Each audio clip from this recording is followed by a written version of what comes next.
but quite a lot. The overall rankings is going to be dictated by what team is going to be on top and by how many points. Well, I8. 2 points. 2 points. Just 2 points. 2 points. Well, I8, they're definitely going to be happy, but Stalwart, tomorrow, they would want to change it. And look at the gap after that. It's 69 points, 67 points, and then 51 points. These two teams are doing really good for themselves, and that's nice. Yeah. Oh, yes. It is quite phenomenal, but Nasser Esports bring themselves inside the top 6, and with just a 1 point difference between them and Wizards with Vibes, it's going to be really interesting to see tomorrow how they start off their day and how they sort of try and build up the pressure and bring themselves up inside the top 5. And again, these are just the standings for now. That is the league stages before we head on to the finals. So all teams want to do right now at this point is stay in the top 16. Because those are the teams that will be moving forward and well on the 16th position for now. After this game, after a good performance, we have a good Triple Esports. Absolutely, but this still is a preliminary report basically, right? Because there are still 15 games remaining, and in the next 3 days, today was the day where teams try and figure out the strategies of their opponents, but tomorrow onwards, the actual battle will begin. Oh, in that battle, I would say it's okay. I mean, DRS, well, they would, again, want to be in top 16 all day. They will get there.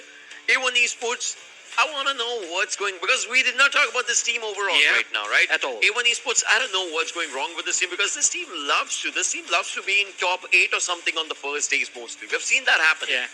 I mean, so here's the thing, right? Throughout the entire day, we've hardly seen the teams at the bottom 4 in action. I mean, Cryptix, they've been taken out early so many times. KHK, A1 Esports, and DRS in a similar situation. Tomorrow is going to be really important for them because, as Blotto said, I mean, the number of matches are slowly and steadily running out, and you have to make sure that in this is a sprint right now. It's not a marathon. It's a sprint, and you have to make sure you are really quick to bring yourself inside the top 16. And I mean, they can make it, as Ocean said, but with teams like these, with teams like DRS, A1 Esports, Cryptix, KHK Esports, especially at this level, it is about proving that you will be a threat once you make it to the finals and not just make it. And you do that every single game now on fourth, right? And that is something where we have to bring up the name I8. That team has been delivering that throughout day number 1. So let's bring up the team card for the side of I8 and see what sort of a start have they built up just on League Plays day number 1. Pretty good start for themselves. Oh, yes. Again, the lad just, I mean, he is by far the most brilliant support player that I've ever seen. Brutal. Brutal, brilliant. He just gets those skill points for him. 3.25 exactly, KPA. Ocean. I'll just say it. 2 minutes plus survival time. Yeah. I'll just say it, Ocean. I'll just say it. I'll just come right ahead and say it. He's the best in South Asia.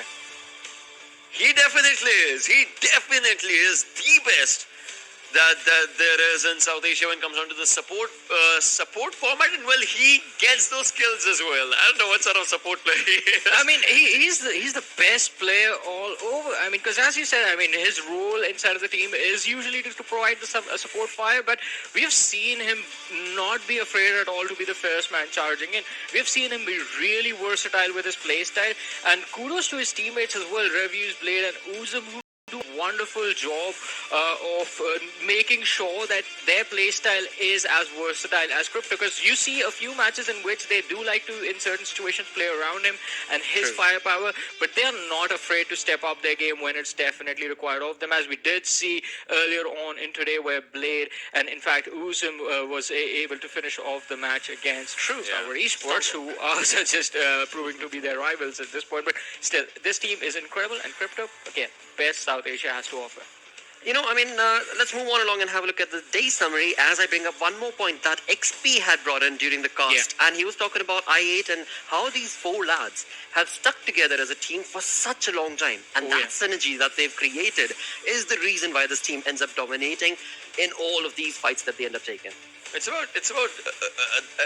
of comes down to if you have that synergy, you're going to have a telepathic conversation that you don't even see things, but you understand it. And that happened in that chicken dinner match for the team.